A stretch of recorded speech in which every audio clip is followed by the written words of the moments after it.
A lot has changed since the last time I put together the most watched 5511 Legendary Commander Guide. These are commanders where you only need to put in 200 sculptures after unlock. You max the first 2 skills, and they are so good you can use them in the open field, and they are better than many other commander investments than you can make. Now, a lot has changed since I released that last video. Commanders like Nevsky and Scipio are basically mythic tier. Also, skill resets are more available. I don't even know if skill lock was around the last time I made a guide about 5511s. So I have completely reworked the list so that if you are just entering the Season of Conquest, you know what to invest in, and you should be saving your sculptures for that exact moment. But before I begin, allow me to thank the sponsor of this video, War and Order. War and Order is a city building and collection game where, yes, you battle against other players. And much like Rise of Kingdoms, the beginning of this game is insanely chaotic.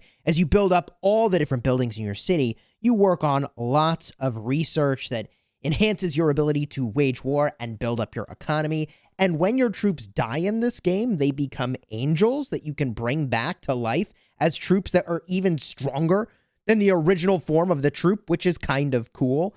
So I'm not saying you're immune to getting zeroed in this game, but at least when you have your troops die, you can turn them into angels, which is kind of cool. And if you want to play with us, we just started like a week and a half ago in a brand new realm. You can join us in 1492. The link will be in the description to download the game, as well as join our Discord server. We have multiple Smash Squad alliances in this realm.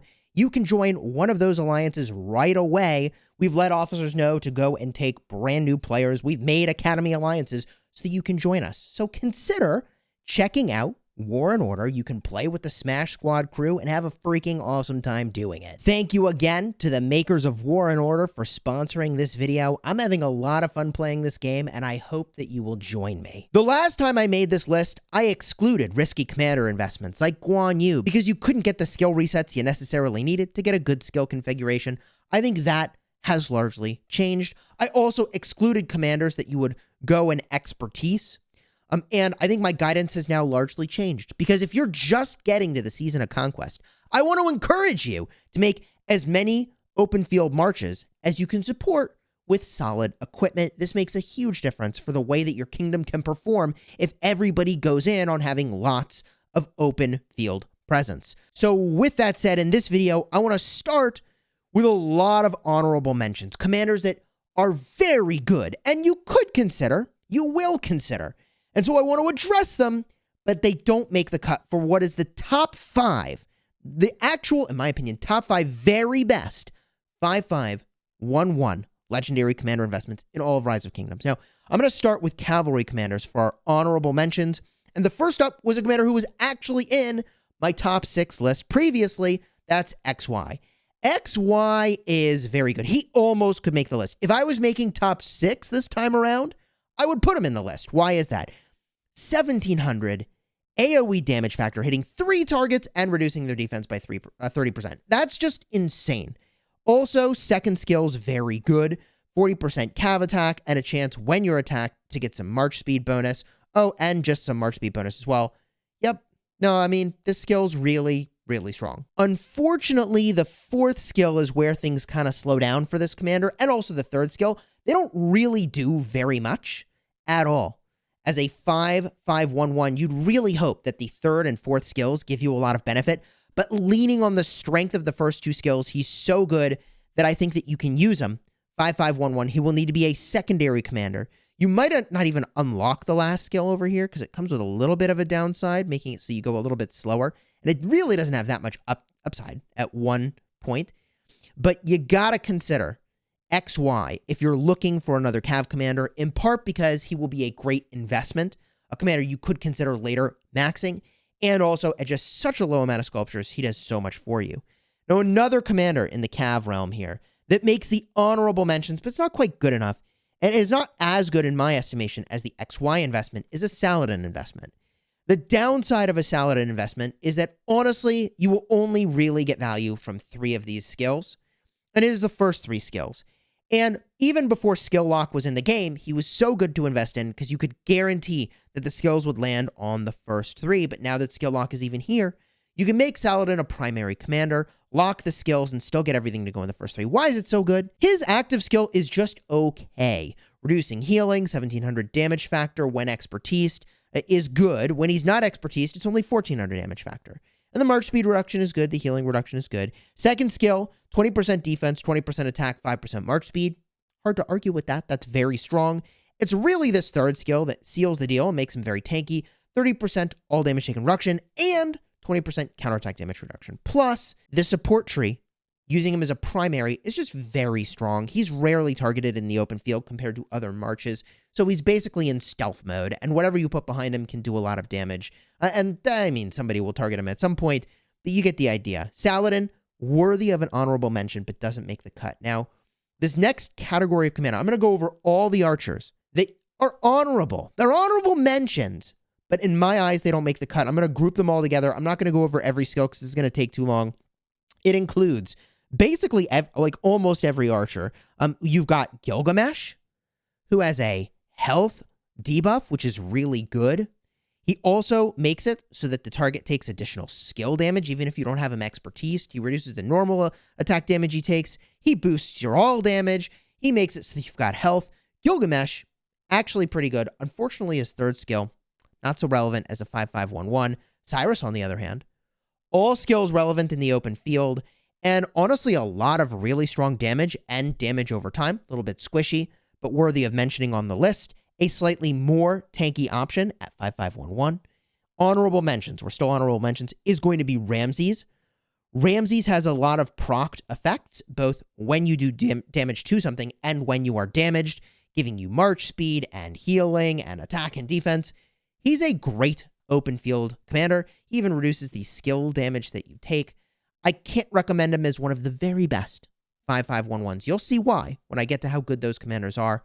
Also, I want to talk just very briefly about someone who was on the list before and no longer makes the cut given how good the other options are that we have. That is Nebu. Nebu, so strong. The area of effect damage, 1500 damage factor, is really good. Hits 5 targets, 30% defense, 15% march speed. He doesn't make the list because you actually can do really well with museum commanders these days. It's just not as unique what he's doing now as it was before. And this, I have to mention one or two more before I go talk about Mehmed. But I want to talk about Mehmed in just a second here because museum buffs are actually really good. Artemisia is important to mention here. She also was on the list, doesn't make the cut now. The caliber of the 5-5-1-1s that we have at our disposal is just disgusting, especially with the combination of skill resets, okay? She's great, very strong. If you have her and she's not max, you can use her and do a lot of work with her. However, I would steer you in other directions, and that's in part because I think we're going to get really OP archers in the not-too-distant future, and I would be really remiss if you invest in one of these archers and then newer, better archers come into the game. Money where my mouth is, I am not putting universals into archers right now on my restart, even though I need another archer commander, because I'm waiting for when the mythic tier archer commander, they're not actually mythic, but the CPO and Nevsky level archer comes into the game, okay? And the final one I want to mention that, it's honorable, but it doesn't make the cut, because you really would want her to be maxed and paired with Artemisia, is going to be a Monotori. And she actually is pretty good at 5-5-1-1. Her third skill's only relevant, however, for when you're garrisoning, and so she's fine. She does good damage. It's pretty solid, a lot of attack, but is missing march speed, is kind of vulnerable to cavalry. I'll mention her, but I don't think she's top tier, doesn't make the cut. Now, I mentioned before, a part of the reason Nebu fell off the list is because it's less differentiated now than it was before from commanders that you can get from the gold keys for free, and you put a relic on them, and suddenly they're very good. Mehmed, with his relic, is an honorable mention because, okay, sure, his third skill, not relevant for the open field, but his museum buff gives 20% health and 5% skill damage. I mean, okay, you have my attention. He does AoE damage. He gives 20% attack and skill damage. If you can get a configuration like I have on my restart, where it's like 5-5, I think 2-5, you get some extra troop capacity, really good in Canyon in the open field. But he's not top tier. He doesn't transform the way like your whole team performs. I can't recommend him in the top 5. But I mean, for a 5511, just getting him with gold keys, you slap that museum buff on there, he's pretty good, honestly. And now I got to talk about infantry commanders. These are commanders that made the list before but don't make the list now, because I honestly can't recommend that you use them in the open field. The first is Richard I, who now suffers greatly from the Gilgameshes that are running around, making you take lots of damage when you heal. The first 2 skills don't care about a troop type, which is why he was on the list before. But the problem here is that he's just lackluster. Like, he's not doing that much for you to protect your other weaker marches. And similarly, I'll mention Constantine in that same realm of just not quite doing enough in the open field. Both Richard and Constantine are basically kind of god tier in Canyon, and I would say Constantine more so than Richard I. But at 5511, both of those commanders will perform excellently in that game mode. But I can't in good faith recommend that you invest in these commanders for the open field. Not really, not at this time, compared to the other options I'm going to give you. The last commander I will mention as an honorable mention, and I know I covered a lot of these, but people always do the whatabouts in the comments, so I got to address that. The what about this commander? What about that commander? I want to just mention Alexander the Great as a commander that, like, yeah, 5511, he's still an all-star, honestly. You get the shielding effect, you get the instant proc damage, and with even just 1 point over here, you're getting 10% march speed and attack. With just 1 point over here, you're getting 20% attack that converts into 10% defense when you're shielded. Alexander the Great as a 5511 is very good. And I would put him right under XY, honestly, as being among the very best 5511 commanders that don't make the cut. So now that we got all the whatabouts out of the way, let's talk about the actual top 5. And the order of some of these you could maybe move around. In fact, you'll be surprised to hear that I would put Leo as number 5 on this list. You may be thinking, whoa, wasn't Leo like number 1 on your list before? And the answer is yes, and a lot has changed. The context, folks, has changed. He's still really good. And a part of the reason he's so good is that every skill is just gangbuster in the open field. And some of these last 2 skills over here, when you put just 1 point in them, you get the majority of the effect for some of these skills, at least for this one. The 4th skill over here is good. It gets much better as you max it out, but it's still really good. Oh, and by the way, his expertise is only just okay in the open field anyways. So you get the majority of the punching power from a Leonidas, even at 5511. And the reason he's so much lower in the rankings than he used to be is that there are a lot of other commanders now that can fulfill the role he used to fulfill, because Leo really just works as a secondary to Guan Yu. That's basically it. And now you have other really good Guan Yu options. Alex has always been good, but with the addition of legendary Scipio into the game, man, folks, it's GG. If you're picking one commander to pair with Guan, it's not Leo anymore, it's Scipio. And although you could use Leo with Guan and then put Scipio somewhere else, and that's something I would consider for my restart, I'll just say that he just isn't as solid of an investment as he used to be if you're only taking one infantry to march the field. If you're bringing multiple, then it's a different story, and I still am considering 5511 Leo on my restart, but not as much as I was before. This brings us, by the way, to the number 4 commander in our 5511 legendary commander list. And that number 4 commander is actually going to be Guan Yu. Now, previously, I didn't include him in this list because I think skill resets were just not as available. And I don't know if even skill lock was in the game, but it doesn't particularly matter for Guan Yu, whether or not you've got skill lock, although it helps a little bit, and I will explain that in just a minute. But if you are careful using your skill resets, you can try to dodge the second skill, which is really not relevant for most players, and especially it's not relevant to the open field. It is relevant if you swarm garrisons, but if you're asking about 5511s, you shouldn't be swarming garrisons anyways, right?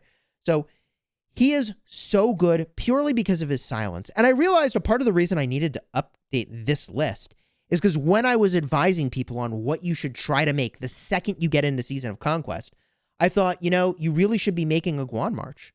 as one of the first things you should do, even if you can't max him. And you had to take him to 5-1-XX. That's some number of skills, more than one ideally, in these last two. That is very strong. Can recommend him very highly. I cannot overstate how important the silence effect is from Guan Yu in transforming how a combat ultimately will unfold. He is number 4 on the list, which means there is better. And if you are bringing 5 marches to the field, and also if you're not bringing 5 marches to the field, I will say that William is actually just shockingly good. And to show you William, by the way, because of the way that his skills level up, let me jump to my restart to show you an unmaxed William. Now, the main reason that William has skyrocketed in the rankings in this list, he wasn't here before in the rankings, and now he is actually number 3 on my list, is because of how powerful Nevsky is. Nevsky is, in my estimation, mythic tier. Have I said that enough?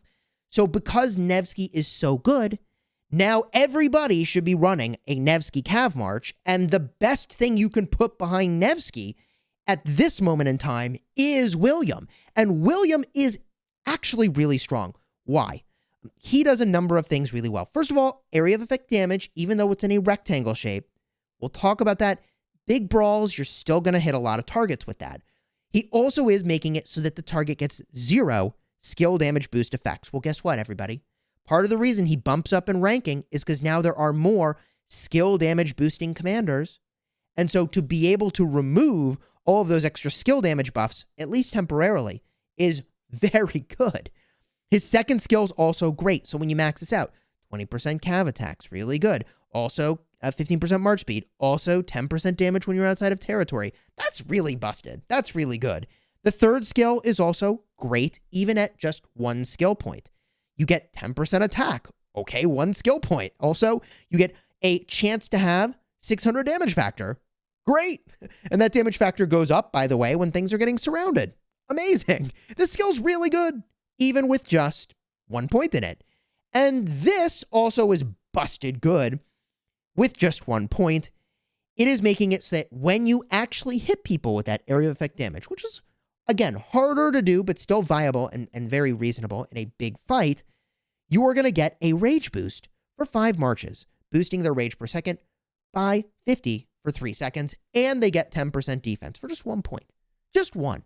Given how powerful Nevsky is, given how much bonus skill damage is now prevalent, I think William shoots up in this list. And even if you don't bring 5 marches, you benefit your friends by having a William nearby. And I have witnessed firsthand how transformative it is in a game mode like Sunset Canyon. It is the difference between winning by a lot and losing by a lot, whether or not your William gets his area of effect damage to land, giving that rage boost and the defense boost to your nearby marches. And given how transformative I've seen that be there, I know it's also very transformative in the open field. I think I have to use William.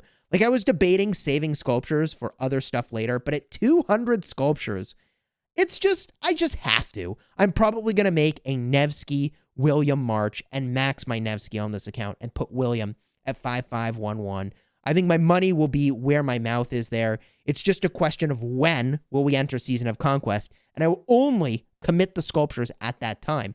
Bonus fact, that's the way you should be investing in Rise of Kingdoms here. So this brings us, by the way, to the number 2 commander, to 5511 in Rise of Kingdoms, and I already talked about him a lot. I already said he's mythic tier, and that's Nevsky. Nevsky's just so good. He's next level, and he's so strong that in the last time I did this 5511 list, I focused on commanders that you would just get to 5511 and stop. But if you're just entering Season of Conquest, your goal is not to get to 5511 commanders and stop. Your goal is to make many great marches. And I think a 5511 Nevsky will be a great march to bring. And you all have been asking me about this so much in live streams, which is a part of why I thought I have to make this video. 5511 Nevsky, what does he do? Oh, 2,300 damage factor and one of the best defense reductions in the game against swarmed targets. Okay, great. Oh, and what else? 20% attack and march speed and also health. Okay. And with just 1 skill point over here, you get another 10% defense and a little bit of extra damage and damage mitigation against things you're surrounding. Okay. And a bunch of bonus skill damage for just 1 freaking point for free, basically. You just level them up. I mean, 5511 Nevsky with 5511 William might be one of the best low sculpture investment marches just straight up in the game for 400 sculptures plus 10 per, I think, for the unlock. Like, these two together, it's just disgusting. Use them. I plan to. I think I have to. It's just, the more I think about it, the more insane I'm like, oh yeah, that just seems too good. So Nevsky, number 2 on the list. And I mean, you probably guessed the number 1, right? Like, if you take a moment and think about it, who is the number 1 commander on this list? I will say, obviously, it's new Scipio, okay? New Scipio is number 1. Like, if you're picking one commander to work on when you get to Season of Conquest, I think it has to be the Scipio, followed probably very quickly by the Guan to make that Scipio and Guan, well, I should say Guan and Scipio combination. The two are amazing together, and you can just continue to work on them whenever it's convenient for you, because it just, 5511 Scipio does enough to be used. First of all, 2,000 damage factor, 3 targets, reduce the health of those targets by 30% for 3 seconds. This is just not even fair, the power level of these new commanders coming into the game. The second skill, which you would max in a 5511 configuration, gives you 40% attack, okay, and 15% march speed, and if you're outside of territory, another 10% march speed. So 25% march speed. Let's just call it what it is. Sure, that's really good, but of course we're not done. Also, 10% health. Like, 1 point in this skill, 10% health. Oh, but that we're not done either. 10% chance to do a damage factor of 250 per second for 3 seconds. That's just with 1 point in this. So 750 damage factor. It's overtime, but that's good. Oh, and if that wasn't enough, while you're on the map, so this is open field stuff, okay? There's a 50% chance of reducing the damage that you take by 10% skill damage. Okay, well, you know, it's just 10%. That's not much. But the next part is kind of insane. And forms a shield that covers up to 3 allied troops for 3 seconds, a shielding factor of 250. So that's, if you're hitting 3 targets, your march and 2 others, that's 750 shield factor. Dude, this commander's insane. We're talking about 750 damage factor, 750 shield factor, 10 health, 40 attack, 25% march speed. I think it was 10% skill damage taken reduction, and there's a 50% chance of getting that skill damage taken reduction. Oh, and it's 2,000 damage factor, 3 targets, 30% health reduction. Have I convinced you that compared to any other commander that you could work on in this game, Scipio is the freaking jam? 5511. Everybody's got to do it, in my opinion. Everybody brings a Scipio to the open field. I don't know why you wouldn't. And you could just continue to invest in him whenever you feel like it, because as it is, he's already freaking amazing. I will be maxing Scipio on my restart and my main as soon as I have access to them. I mean, I might spin the wheel a couple times, in fairness. I might try to spin the wheel a couple times. Certainly on my main, maybe not on my restart. I don't have the sculptures for that, or the gems for that kind of stuff. I might just take it to 100 once, max him out. But if you couldn't max him out because you're on a budget and you're trying to make lots of marches, 5511 with Scipio, I don't think you can do better. Pair with Guan, pair with Alex, pair with Sun freaking Su if you need to. Like, just use him, okay? The question at that point will simply be, do you have the equipment to go and support all these different marches that you want to make? Because that will become the new bottleneck once you have your marches sorted out. If you found this video helpful, do me a huge favor. It supports the channel tremendously if you throw a like on here and consider subscribing.